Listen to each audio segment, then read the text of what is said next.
Salam sejahtera, terima kasih karena bersama dengan saya di Nazilin Unity Channel. Ada dua isu dalam satu video kali ini. Pertama, dijangka akan berpusu-pusu ahli-ahli PAS Perikatan Nasional keluar daripada Perikatan Nasional. Dijangka beribu-ribu akan keluar daripada Perikatan Nasional dan PAS gara-gara kesilapan dalaman, gara-gara kepincangan dalaman yang berlaku dalam Perikatan Nasional. Itu yang pertama. Yang kedua ialah dijangkakan bakal ada protes daripada beberapa pemimpin dalam Perikatan Nasional, terutamanya PAS, dan pemimpin-pemimpin itu mungkin akan keluar meninggalkan parti PAS dan Parti Bersatu serta Perikatan Nasional. Buktinya sudah ada. Ramai yang tak berpuas hati dengan hala tuju Perikatan Nasional sekarang yang cukup signifikan dengan pelbagai fitnah. Hari ini kita dikejutkan dengan satu keputusan daripada Taqiyuddin Hasan. Apabila Taqiyuddin Hasan, Setiausaha Agung PAS, membela Razman Zakaria. Beliau kata, PAS menganggap kekilafan Razman itu sebagai isu terpencil dalam isu Hanayo. Ini bukan isu terpencil. Ramai netizen bahkan pengulas politik nyatakan, ini bukan isu terpencil, ini adalah isu yang sengaja dibuat. Hal ini kerana Razman sudah terbukti banyak kali, bukan 1, 2, 3 kali memfitnah, tetapi sudah berkali-kali. Apabila Taqiyuddin Hasan menyatakan PAS anggap kekilafan Razman itu sebagai isu terpencil, ramai netizen sudah mula mengatakan bahawa PAS ini semakin hari menjadi semakin sesat. Apabila Taqiyuddin menyatakan begitu, dapat dilihat seperti seakan-akan PAS dan Perikatan Nasional menormalisasikan perbuatan fitnah. Sedangkan fitnah itu adalah satu perkara yang besar dosanya, lebih besar daripada membunuh. Jadi, itu sebabnya ramai ahli PAS dijangka akan keluar berpusu-pusu. Berpuluh ribu akan keluar daripada PAS dan Perikatan Nasional kerana mereka sudah mula sedar betapa PAS dah semakin hilang arah, dah semakin sesat. Bayangkan sajalah, perbuatan memfitnah dikata sebagai terpencil. Ini bukan terpencil. Perbuatan dosa fitnah itu bukan perbuatan terpencil, tapi perbuatan terkutuk. Tiada tindakan daripada PAS dan Razman kekal sebagai Pesuruhjaya PAS Perak. Ini bukan sekali, bukan 2 kali, bukan 3 kali, tetapi sudah banyak kali Razman membuat fitnah, dan ada yang menyebabkan beliau terpaksa membayar ratusan ribu ringgit akibat fitnah yang dibawanya. Persoalannya, adakah perbuatan fitnah Razman direstui oleh pimpinan PAS?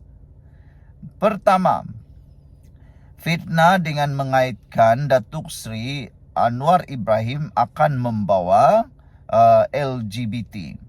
Itu fitnah pertama yang pernah dibuat oleh Razman Zakaria. Yang kedua, fitnah mengaitkan Nizar Jamaluddin menyokong konsep negara sekular diperjuangkan oleh DAP dan telah pun didenda RM200,000. Ketiga, fitnah mengatakan Lim Guan Eng menyokong larangan pengambilan pekerja hotel wanita memakai tudung, telah pun didenda RM250,000. Selain itu juga memfitnah mengaitkan pengerusi DAP Perak itu dengan insiden mengibarkan bendera negara China di Teluk Intan. Akhirnya dia tampil memohon maaf. Dan terkini, fitnah mengaitkan Menteri Belia dan Sukan Hanayo dengan konglomerat YTL. Jadi saudara-saudara sekalian, apa pendapat anda? Layakkah lagi Razman Zakaria jadi Pesuruhjaya PAS Perak? Sedangkan beliau seringkali dianggap sebagai pemimpin yang memegang parti yang kononnya kuat beragama. Sekian dulu untuk kali ini. Jangan lupa tinggalkan komen Anda. Salam sejahtera. Terima kasih karena bersama dengan saya di Nazilin Unity Channel. Dua soalan sekarang ini. Sama ada Sanusi yang dipecat sebagai Ketua Menteri Kedah atau Muhyiddin yang letak jawatan. Oke, kenapa begitu? Aku nak ulas dulu. Pertama, tentang Muhyiddin yang mungkin perlu letak jawatan. Oke, Muhyiddin adalah presiden kepada Parti Bersatu. Muhyiddin juga adalah pengerusi Perikatan Nasional. Dalam Perikatan Nasional, hierarki tertinggi ialah Muhyiddin Yassin. Sepatutnya, sebagai pengerusi, apa saja arahan, apa saja permintaan, apa saja buah pikiran daripada pengerusi itu haruslah diikuti ataupun akur. Para pemimpin bawahan, ahli-ahli Perikatan Nasional, tak kiralah dia gerakan dia papas dia bersatu atau apa sekalipun, haruslah akur kepada apa yang dikatakan oleh pengerusi, yaitu Muhyiddin Yassin. Anda pun tahu, pengerusi ini punya kuasa yang besar. Dia boleh bertindak mengikut undang-undang yang telah digariskan. Jadi, kenapa Muhyiddin perlu letak jawatan? Sebab kemarin dulu Muhyiddin telah mengingatkan ahli-ahli Perikatan Nasional supaya sebelum cakap semak fakta dulu. Sebelum cakap semak fakta dulu. Selepas Muhyiddin terpaksa membayar saman fitnah berjumlah 1 juta ringgit, ulasan itu ataupun nasihat Muhyiddin itu tiba-tiba timbul. Nah, ramailah yang menjangkakan Muhyiddin mungkin dah serik. Oke, tak apalah kalau Muhyiddin dah serik itu bagus. Tapi yang tak bestnya ialah apa yang Muhyiddin cakap supaya semak dulu sebelum cakap supaya tak kena fitnah, tak akan menimbulkan masalah belakang hari. Tidak diikuti oleh orang bawahan Perikatan Nasional ataupun ahli-ahli Perikatan Nasional. Contohnya, paling terkini Razman Zakaria, paling terkini Sanusi Mador, Menteri Besar Kedah. Muhyiddin kata sebelum cakap semak dulu. Apa yang Sanusi cakap buat?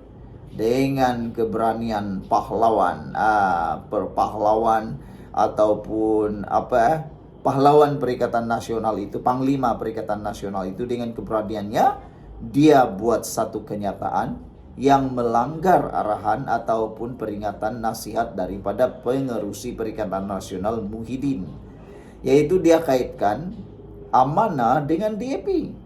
Nah, disinilah timbul dua persoalan itu. Siapa yang harus letak jawatan?